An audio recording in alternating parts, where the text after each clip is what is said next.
विचित्र टोपी। एक गरीब लड़का था। इतनी बड़ी दुनिया में उसका कहीं कोई नहीं था, न माता पिता न भाई बहन। पर वह लड़का बड़ा परिश्रमी था। एक बार उसकी मेहनत से प्रसन्न होकर एक किसान ने उसे एक बैल दे दिया। लड़के ने सोचा, बैल से किसी बंजर जमीन को जोतूंगा और उस पर कोई फसल उगाने की कोशिश करूंगा। वह बैल लेकर चल पड़ा। गर्मी के दिन थे। लड़के के बदन पर न कपड़े थे और न पैरों में जूते। फिर भी वह अपनी धुन में बैल हाँकता चला जा रहा था। अचानक उसे लगा जैसे कोई उसे पुकार रहा है। उसने मुड़कर देखा तो 3 व्यक्ति शरारत से मुस्कुराते खड़े थे। लड़के ने उनसे पूछा, आपने मुझे पुकारा था, क्या कोई काम है? उनमें से एक व्यक्ति ने कहा, तुम ये बकरा कहाँ लिए जा रहे हो? लड़का चौंक उठा, बकरा? ये बकरा नहीं, बैल है।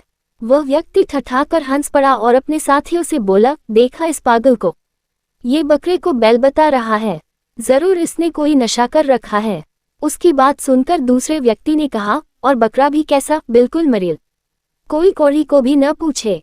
तीसरा व्यक्ति बोला, पर हमें इस बेचारे की सहायता करनी चाहिए, 4-5 रुपयों में ये बकरा खरीद लेना चाहिए। ये सुनते ही पहले व्यक्ति ने टैंक से 5 रुपये निकाले और लड़के के हाथ में थमाते हुए बैल की रस्सी छीन ली। वह लड़का बेचारा कुछ समझ भी नहीं पाया कि क्या करे क्या कहे। वह अकेला था और वे थे 3। वह ये भी समझ गया था कि वे तीनों मिलकर उसे बेवकूफ़ बना रहे हैं। वह ये भी जान गया था कि ज्यादा चूं चपड़ करने पर वे तीनों उसे पीटने लगेंगे और मुफ्त में ही बैल लेकर चल देंगे। सो उसने उस समय चुपचाप रहना ही उचित समझा। वे तीनों व्यक्ति बैल लेकर चल पड़े। वे अभी थोड़ी ही दूर पहुंचे होंगे कि वह लड़का भागता भागता उनके पास आया। उसने कहा, आप लोग बहुत दयालु हैं, मेरे मरियल बकरे को सचमुच कोई न पूछता, पर आपने उसके 5 रुपये दे दिए। आपसे बढ़कर सज्जन मुझे कहाँ मिलेंगे? मेरा दुनिया में कोई नहीं है। यदि आप लोग मुझे नौकर रख लें तो मेरे कुछ दिन सुख से कट जाएंगे। तीनों व्यक्तियों ने सोचा, यहाँ तो मुफ्त में ही नौकर मिल रहा है। उन्होंने उसे अपने साथ ले लिया। लड़का बड़ा मेहनती था। कुछ ही दिनों में उसने तीनों का विश्वास जीत लिया। वह उनके सारे काम करता, घर खर्च और पैसों का भी पाए हिसाब रखता। तीनों उससे बड़े खुश थे। एक दिन वह लड़का एक विचित्र सी टोपी लगाए घर लौटा। उसकी 3 नोकों वाली टोपी देखकर तीनों व्यक्ति हंस पड़े। वे बोले, ये जोकरों की टोपी कहाँ से ले आया है? पर लड़का गंभीर बना रहा। उसने कहा, ये टोपी जोकरों की नहीं है, यह एक करामाती ताज है। इसे पहनकर बाजार में हर चीज मुफ्त ली जा सकती है।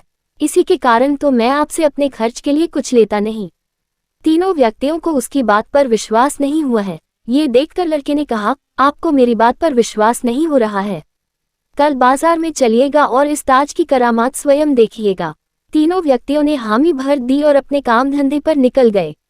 उधर वह लड़का वही टोपी पहनकर बाजार चला गया। उसने 3 बड़ी दुकानें चुनी, फिर उनके मालिकों को बड़ी बड़ी रिक्में देकर बोला, कल मैं अपने 3 मेहमानों के साथ आऊंगा, पहचान के लिए यही टोपी पहने रहूंगा। वे जो खाएं पिए, जो मांगे देना, पर 1 पैसा भी नहीं मांगना। ये पेशगी रकम लो, बाद में मैं हिसाब कर लूंगा। दुकानदारों को इसमें क्या आपत्ति होती? लड़के का भी इसमें कोई नुकसान नहीं था। उसने वह रकम उन तीनों व्यक्तियों की एक गुप्त गुल्लक में से निकाल कर दी थी। दूसरे दिन सुबह वह तीनों व्यक्तियों को लेकर बाजार में पहुंचा। तब तक बाजार में उसकी पेशगी रकम देने की बात फैल चुकी थी। सबने उसे कोई सिरफिरा रईस समझ लिया था, इसलिए जिस दुकान के सामने से वह निकल जाता, उसका मालिक सिर झुकाकर अदब से खड़ा हो जाता। सारे बाजार का चक्कर लगाने के बाद वह लड़का उन्हें एक बड़ी दुकान में ले गया। यहाँ खाने पीने की बड़ी स्वादिष्ट चीजें रखी थीं। चारों ने छककर भोजन किया। भोजन करने के बाद लड़का उठा, उसके साथ तीनों व्यक्ति भी उठ खड़े हुए। जब वे बाहर जाने लगे तो दुकान का मालिक हाथ जोड़कर उठ खड़ा हुआ। वह बोला, फिर कभी जरूर पधारिएगा, दुकान आपकी ही है। लड़का मुस्कुराकर रह गया। दुकान के आईने में उसने अपनी विचित्र टोपी कुछ ठीक की और फिर दुकान के बाहर हो गया। तीनों व्यक्तियों की तो आंखें फटी रह गईं। उन्होंने सपने में भी टोपी के चमत्कारी होने की बात नहीं सोची थी। वे अभी सोच विचार में डूबे ही थे कि लड़के ने कहा, आइए अब और कहीं चलें। तीनों व्यक्ति चुपचाप उसके पीछे हो लिए। वह लड़का दिन भर उन्हें बाजार में घुमाता रहा।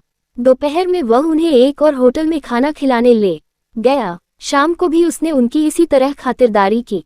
तीनों व्यक्तियों को तो जैसे सब कुछ सपना सा लग रहा था। जहां भी वह लड़का टोपी पहने जाता, वहीं उसकी बड़ी आवभगत होती। रात को वे घर लौटने लगे। राह में उन तीनों व्यक्तियों ने वह चमत्कारी टोपी खरीदने का निश्चय किया और घर पहुंचते ही वह उस लड़के से टोपी खरीदने की बात चलाने लगे। लड़के ने टोपी बेचने से इनकार कर दिया। वह बोला, मेरे पास यही तो एक पैतृक संपत्ति है, मैं इसे किसी भी कीमत पर नहीं बेचूंगा। उधर तीनों व्यक्तियों ने किसी भी तरह वह टोपी हथियाने का निर्णय कर लिया था। उन्होंने हाथ जोड़कर उसकी चिरौरी की, अपना सब कुछ देकर भी टोपी खरीदने की उतावली दिखाई तो लड़के ने कहा, आप लोग मुझे इतना लज्जित न करें, मैं आपको ये टोपी दे दूंगा। उसी रात तीनों व्यक्तियों ने अपनी सारी संपत्ति लड़के को थमाकर उससे टोपी ले ली। लड़का उनका सारा माल असबाब अपने उसी बैल पर लाद कर चल पड़ा और रातों रात बहुत दूर निकल गया। सुबह हुई और तीनों व्यक्ति टोपी की बदौलत बाजार का बाजार खरीदने के लिए चल पड़े। बाजार पहुंचने पर वे पहले उसी दुकान में गए जहां एक दिन पहले उस लड़के ने उन्हें छक्कर भोजन कराया था। टोपी के कारण दुकान का मालिक उन्हें फौरन पहचान गया। उसने उठकर उनकी आवभगत की और स्वयं खाने पीने की चीजें ला लाकर उनके सामने रखता गया। तीनों व्यक्तियों ने सोचा, टोपी अपना कमाल दिखा रही है। उन्होंने खूब छक्कर खाना खाया, फिर डकार लेते हुए उठ खड़े हुए। जब वे बिना पैसे दिए बाहर जाने लगे तो दुकानदार ने कहा, जनाब पैसे तो देते जाए। तीनों व्यक्ति तमक उठे, पैसे पैसे किस बात के? और यह कहते हुए उनमें से एक ने टोपी दुकानदार की आंखों के सामने नचा दी। दुकानदार काफी मोटा तगड़ा था, वह अकेला ही तीनों के लिए काफी था। उसने लपक कर टोपी वाले व्यक्ति की गर्दन पकड़ ली और बोला, अब बताओ तुझे पैसे किस बात के? तीनों व्यक्ति बड़े से कपकाए। उनमें से एक ने जल्दी जल्दी पैसे देकर अपना पिन छुड़ाया और दुकान से बाहर हो गए। बाहर आकर वे आपस में झगड़ने लगे।